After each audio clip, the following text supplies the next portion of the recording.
আসসালামু আলাইকুম এভরিওয়ান, কেমন আছেন আপনারা সবাই? আমার আরও একটা নতুন ব্লগ ভিডিওতে আপনাদের অনেক ওয়েলকাম জানাই। হচ্ছে মঙ্গলবার আর ঘড়িতে বাজে প্রায় 10টা। বাসি কাজ, সকালবেলা টিফিন সব কিছু রান্নার কাজ কমপ্লিট করে এবারে যখন ভাবছি যে 10টার সময় রান্নাটা প্রায় কমপ্লিট হয়ে গেছে, তো বাড়ির রুমগুলোর সব পর্দাগুলো ক্লিন করে ফেলি। এরপরে কিন্তু অনেক ভারী শীত পড়তে চলেছে, সেই জন্যই আজকে ভাবলাম যে আজকে বাড়ির রুমগুলোর প্রত্যেকটা রুমের পর্দাগুলো ক্লিন করে ফেলি। বেশি শীতের মধ্যে বেশি পানি হাঁটলে পারে অনেক ক্ষেত্রে ঠান্ডা লেগে যাওয়ার সম্ভাবনা থাকে, আর আমার একটুতেই ঠান্ডা লেগে যায়। সেই জন্য আজকে অনেক রুমের মানে সবগুলো রুমেরই পর্দাগুলো ক্লিন করে ফেললাম। কালকে ভাবছি বেডশিটগুলো কভারগুলো সব ক্লিন করব।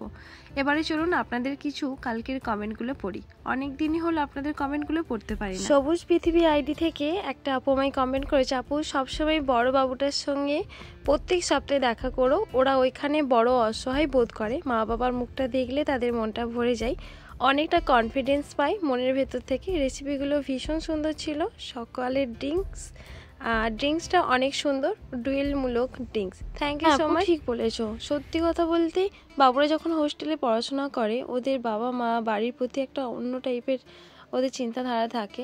এবার সেই সারা সপ্তাহের মধ্যে একটা উইকই থাকে যেটা একদিন ওর বাবা মার সঙ্গে পাশে থাকবে, পাশে পাবে, একসাথে বাবা মা কী আনে।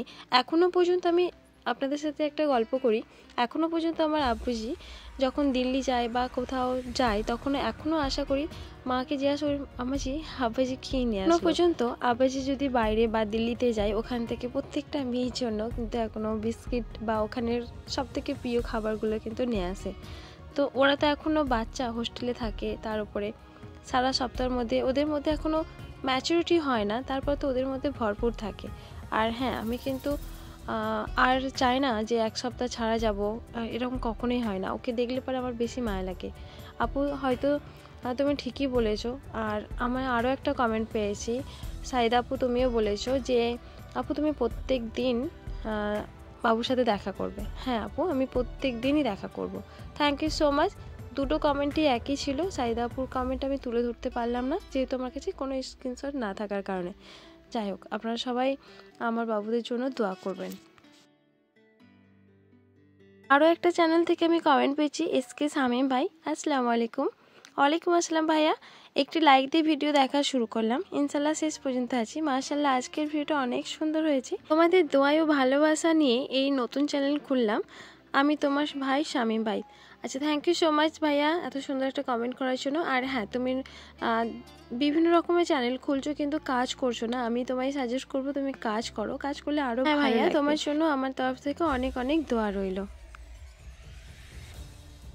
এতক্ষণে ভিডিও দেখে আপনারা বুঝে গেছেন যে আমি পর্দাগুলো এক এক করে শুকাতে দিচ্ছি। বাইরের যে টাইম কলে যে আমার পানি আছে ওখান থেকে ধুয়েছি। আজকে কোনো রকম গোসলখানায় ধুই না বা পুকুরে ধুই না, কারণ পর্দাগুলো অনেকটা বেশিরভাগ ছিল হোয়াইট কালার। পুকুরে আমরা কিন্তু বেশি কাপড় হলে পুকুরে ধুই করি। এখন যেহেতু আমরা গ্রামের মানুষ, এই কথাটা বলতে আমার খুব খারাপ লাগছে না, গ্রামের মানুষরা পুকুরে অভ্যস্ত, তবে অনেক ক্ষেত্রে অনেক জায়গাতে পুকুরের ব্যবহারটা না অনেকটা কমে গেছে। তবে আমরা একদমই পুকুরের ইউজ করি না। বেশি যখন অনেক ভারী ভারী চাদর বা কাঁথাগুলো হয় তখন মনে হয় 6 মাস 8 মাস পর পুকুরের পানিতে হাত দেওয়া হয়। তো আজকে আমি এগুলো সব কিন্তু বাইরের কল থেকে ধুয়ে নিয়ে এর কাছে কলটা বেশ বাইরে থেকে কল থেকে ধুয়ে নিয়ে এসে 3 থেকে 4 গামলা প্রায় কাপড় হয়েছিল।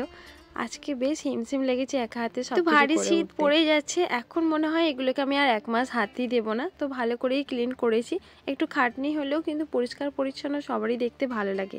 আর এই যে আমি এইদিকে কিন্তু যখন কাপড়গুলো শুকাতে দিচ্ছিলাম ওরা পায়ের কাছে নড়নড় করছিল, ওরা চাইছিল যে আমাদের মালিক আমাকে কিছু খাবার দিক। চাল দিয়েছি, তবে ওরা কিন্তু বাবুরা চাল এত ভক্ত না, খিদের জ্বালায় হয়তো খাচ্ছে। ওরা যখন আমরা একবার করে ডাকি, মানে ওরা ডাল সরিষা খেতে ভালোবাসে, তবে ওদের প্রিয় খাদ্য গমটা কিন্তু একদমই ইন্ডিয়াতে পাওয়াই যাচ্ছে না। তবে পেতে হলে কিন্তু পার কেজিতে প্রায় 60 টাকা। এটা 60 টাকাটা ম্যাটার করে না, তো পাওয়াটাই মানে সম্ভব না। আমাদের এখানে একদমই দোকানে কোথাও গম পাওয়া যায় না। আগে আমাদের দিত এখানে কন্ট্রোলেতে, মানে রেশন কার্ডে গম পেতো, তখন মায়েদের দেখতাম, ছোটোবেলার কথা বলছি, মানে গম পোকায় খেয়ে নিত, চারিদিকে পড়ে থাকতো, ছড়িয়ে ছিটিয়ে থাকতো, মানে এলেমদারি জিনিস যেটা হয়ে থাকে। কিন্তু এখন আমি গম পাচ্ছি না। গম দোকানে মানে 5টা দোকান খুঁজলে পরে একটা দোকানে থাকে মাত্র কয়েক কেজি।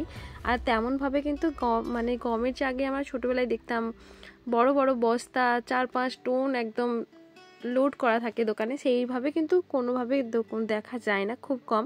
যেহেতু রেশনে এখন আটা দিয়ে দেয়, গম পাওয়া খুব মুশকিল। আর এদেরকে আটা তো দেওয়াটা, ওরা হয়তো আটাটা এতটা খায় না।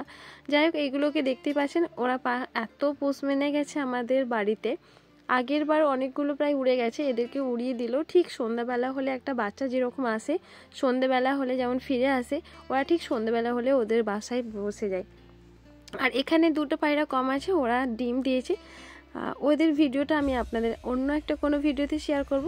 মানে 5টা ডিম দিয়েছে। এই বাবুগুলো একটু বাবুয়ানাভাবে চলে, যারা ডিম দিয়েছে তারাও ঘুরে বেড়ায়, কিন্তু অন্য পায়রারা বেশ তাদের 2টা ডিম নিয়ে বসে থাকে। আর আমার বাবুটা মানে আমার বাচ্চাটা ওই যেগুলোতে তাওয়া দিতে চায় না, সেই ডিমগুলোকে ওই ডিমের মধ্যে দিয়ে নিয়েছে যারা বসে আছে। ওরা কিন্তু খুবই ভালো তাওয়া দিচ্ছে, মানে ডিমের উপর বসে হিট দিচ্ছে, কিন্তু এরা একদম বেফিকির, মানে এরা ডিম দিয়ে কোনো দায়িত্ব পালনই করে না। ডিম দিয়ে ওরা বিভিন্ন জায়গায় উড়ে বেড়াচ্ছে, আবার সন্ধ্যাবেলা বাড়ি ফিরে আসছে। তো এইভাবে ডিমের উপরে যদি না হিট দেওয়া হয়, না বসে থাকে, তাহলে তো মনে হয় বাচ্চা হবেই না। সেই জন্য আমরা বাধ্য হয়ে ডিমগুলোকে অন্য যারা দিচ্ছে তাদের দিয়েছি, তবে তাদের পরিমাণে বেশি। মাঝে মাঝে হয়তো পায়রা যেহেতু দুটো ডিম থাকে, সেখানে যদি এক একজনকে 3টে কি 4টে দেওয়া হয়, জানি না হবে কিনা, তবুও আশাবাদী।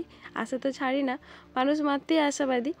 যাই হোক, আপনাদের কাছে অনেক কিছু শেয়ার করলাম। আর আপনারা সবাই ভালো থাকবেন, সুস্থ থাকবেন। আমার ভিডিওটা কোনো অংশে যদি আপনাদের ভালো লেগে থাকে, অবশ্যই একটি লাইক, একটি কমেন্ট করতে ভুলবেন না।